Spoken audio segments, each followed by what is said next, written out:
What's happening, everybody? Welcome to a VSR-10 build series. This is episode 1. Today we're going to be having a quick look at the Maple Leaf VSR-10 receiver. This is type B, and also one of the Action Army VSR-10 receivers.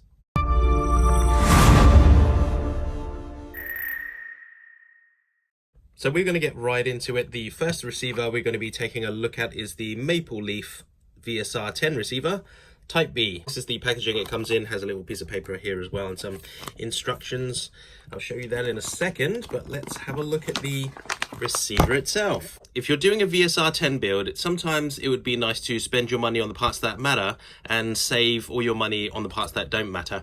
But for us, we decided to upgrade the receiver basically because we didn't want the Tokyo Marui one, which has some very cheap paint on it. It does the job. I mean, it's perfectly fine. It's just, it is two-piece. We'll quickly show you here what we mean by two-piece. And that's, here's the receiver here. Now this part here, which is often quite loose, as you can see, that's the rear portion there, which is disconnected on the Tokyo Marui original VSR-10 receiver. So if you want one of this one piece, you have to upgrade, which is exactly what we're doing. This is the Maple Leaf one, as we said. Type B basically means the shape is slightly modified. First of all, it's one piece, which means this rear section here is fully connected, so there's no need to disconnect that when you're disassembling. Well, there's no need to disassemble it anyway, but if you do disassemble it, it's one piece, which means it's more rigid, I guess, you know, less chance of movement and everything. If we look at the Tokyo Marui one, you can see that not only is this two-piece, the paint on it is also quite terrible as well. If we have a look at where the bolt handle engages there, you can see that all the paint's chipped off and the scratched as well over here. Now, if you look at the shape of the original Tokyo Marui one and compare it to the Maple Leaf Type B, you can see that there's these cutouts here. Now, while they don't really do anything, they do add to the aesthetics. We're now going to have a look at the finish of the receiver.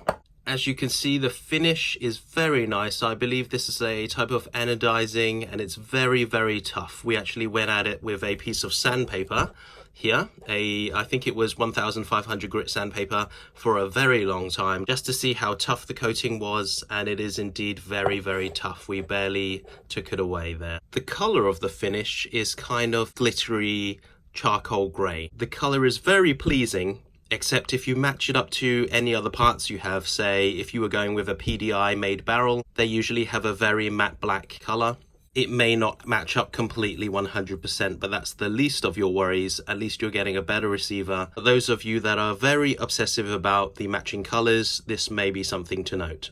Before you install your receiver, do note that if you use the original trigger that has the trigger stop mechanism on it, you have to remove the trigger stop mechanism before you can install that kind of trigger, or any trigger system that still follows that kind of unit. Most aftermarket triggers that you install will have this removed already. It won't have one not have it removed, so you don't have to worry about that. One of the biggest gripes I had with installing or uninstalling my Tokyo Marui receivers, or if you work on VSR-10s quite a lot, is the internal fitting rings. Here, one in the front there and one in the back. That one's kind of sandwiched into two pieces, so that one doesn't usually come out. These normally fall out. Now, we have dropped these or lost these before, which sometimes becomes quite annoying when you're working on a lot of VSR-10s. What Maple Leaf have done is they've made it so that there are ridges inside the unit, which keeps these fitting rings in place. These ones are black. As you can see there, there is one there, which is on the inside there, and it moves about, but it stays in place, so it's very good for installing. It's one less thing to worry about. You'll notice that there are quite a lot of scratches on the inside of the receiver here, but that doesn't affect function, and you don't see it as well once the bolt's installed, because due to the rings, nothing will ever touch that inside of that body. Rather than having a curved lip on the front here, as you can see, there is an actual step. And they've painted the fire and safety letters there in white, which makes it look very pleasing to the eye. Some people like that, some people don't. We don't mind that. Now let's see how the bolt and bolt handle fits inside this receiver and its rings. This is an Action Army Teflon coated cylinder with the original bolt handle there. And we'll just install it inside and see how she fits. As you can see, it's going in very smoothly. This is without any form of lube. This is dry. Very, very easy. Now, one thing we did note about this receiver and using this Action Army cylinder is that the bolt does have a little bit of movement in it. It's not completely 100%. But we did install this with all the parts in, and it seemed to function properly and flawlessly for our tastes. But there is a little bit of movement, more so than the original rings. We believe that these internal rings, we haven't done it yet, but we believe the internal rings here can be removed and replaced. We're not sure if this can be installed in there in place of that, but we have an idea that it can be done, but we haven't done it, so we can't say for certain. So if you want to do that, these are usually better fitment for the Action Army cylinder as compared to the original fitting ring that comes in the maple leaf one, to our knowledge. If we haven't said already, the maple leaf Type B receiver is made of aluminium, and the original Tokyo Marui one is made from pot metal. One thing we would like to say is once everything is installed with the original Tokyo Marui bolt handle, there is some play there, more so than the original receiver. One thing that we really like about this receiver is the ramp that's been cut there. As you can see, it's kind of curved. On the original one, it's not exactly curved. There's a slightly steeper angle to it, which means sometimes when you install the bolt handle into it and push it forward very violently or very quickly in a rush, sometimes the bolt handle will be cocked over too much a little bit and get stuck there or stop there. At least that's the case on our original Tokyo Marui, and that was annoying to us.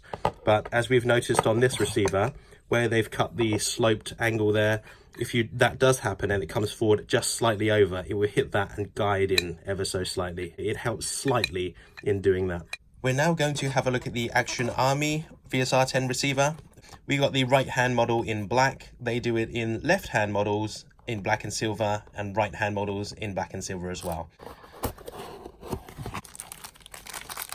And when you take this out of the bag, just be careful that that ring there is not held in, so it will just fall out. Make sure you don't drop it.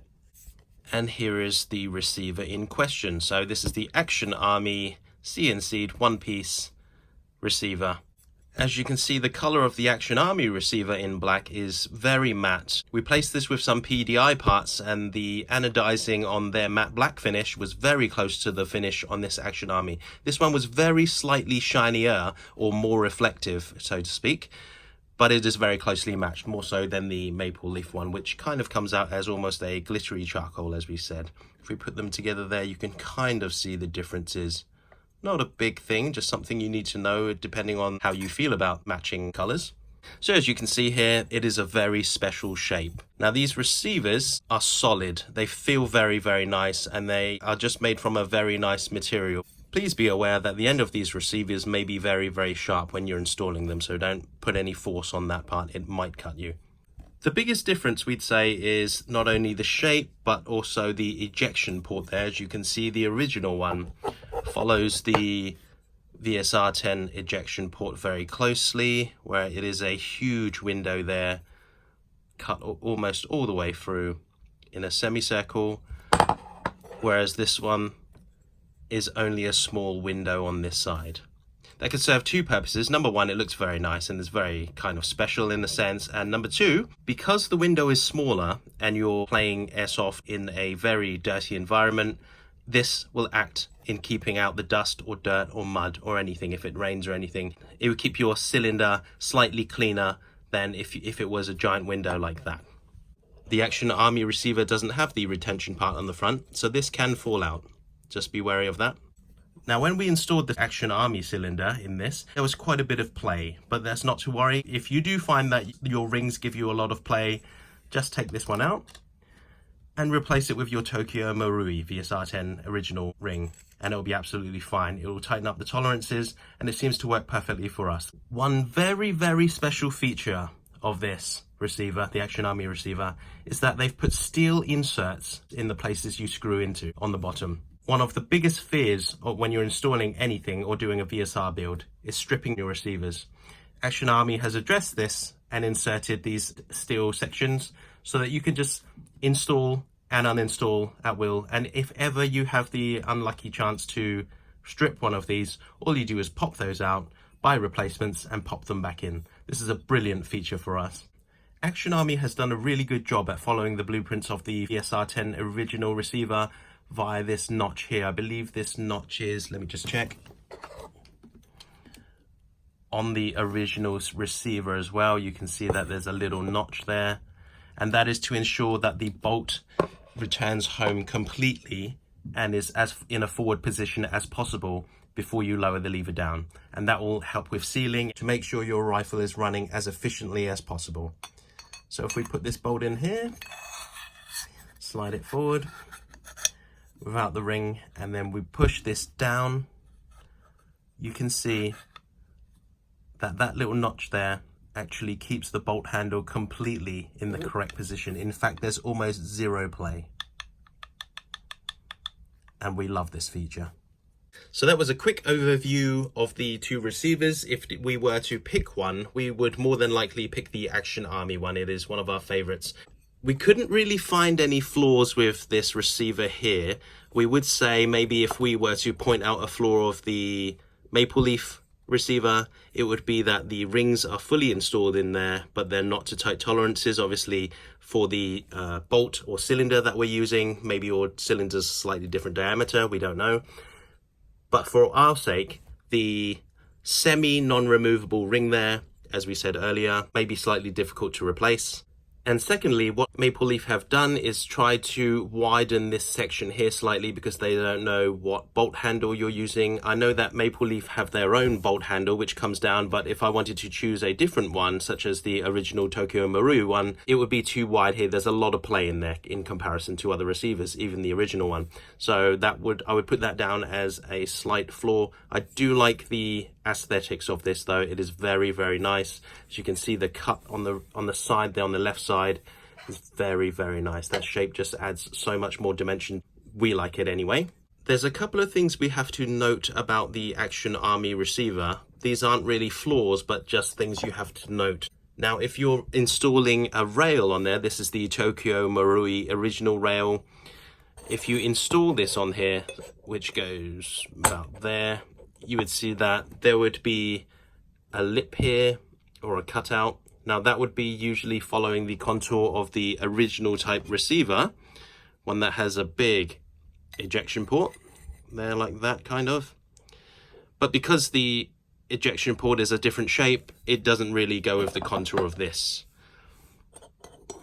Like that. Not a big thing, but some people might mind, and it should be noted. And if we talk about the ergonomics of the receiver when installed onto the stock, you will see that with the Maple Leaf receiver that follows the original VSR-10 cuts, the ejection port is cut correctly with the stock there. Not a big thing, but also needs to be noted. And there's hardly any gaps on the side here. There's a really small gap there that's barely visible. Whereas if you were to install the Action Army receiver onto the original stock, you'll notice that the ejection port lines don't really follow the contour of the stock. Not really a big thing. If you have a Dremel or a tool, you could bring that down slightly, but it would be difficult to bring that down to the natural contour of the Tokyo Marui stock and then make it so that it was the same finish. I believe these have a slight paint on them or something, some kind of cheap coating, just to make them slightly less shiny. Do note that once that rubs off, it's going to be shiny anyway. And also on the side here, there's a very small gap, okay, just a really small gap. It doesn't matter, not a big thing. I mean, if you were to install the Action Army left-handed bolt receiver on here, then the ejection port would be completely on this side, and that part there will be covered there, up to there anyway. So that's just one thing to note. Doesn't really bother anyone, but that's just something we had to put out there. Very slight difference. All in all, it's a very nice receiver, and this Action Army one is so far our favorite. Regarding the fitment of the Maple Leaf receiver, once it's installed into an original Tokyo Marui stock, you will notice that there is a big gap on the rear here, which may bother some people. Also, the receiver isn't completely flush on the rear here. These two sides stick up ever so slightly and feel kind of sharp. Remember when we said they were kind of sharp? Well, they'll always be there once installed. That's one thing you should note. So that's it, guys. That was our video on these two receivers. Hopefully we shed some light out there to help the community. As you can tell, our firm favorite is the Action Army receiver. They're doing so well in bringing out these new products. I believe these receivers are the beginning of something great. And if they continue on the same road, they're sure to bring out some game-changing products for the VSR-10 platform and a lot of other platforms as well. So I'm really excited to see what else they're going to bring out. And this is just great. This is a person's dream. Someone who is in the same boat as me, who's about to modify a VSR-10. Every product that they've brought out so far has been a dream for me. So brilliant. Thank you very much, Action Army. Also well done to Maple Leaf. These were obviously kind of like were the first step towards these products and things like that, by a different company, of course, but they had the same idea. Quality control slightly off, but we still enjoyed their product. We're definitely going to use this in a certain build at some point, but I guess this time we're probably going to go with the Action Army for this build. Thank you very much for watching today's episode. Hope you enjoyed. Stay tuned, there'll be more to come, and I'll see you next time.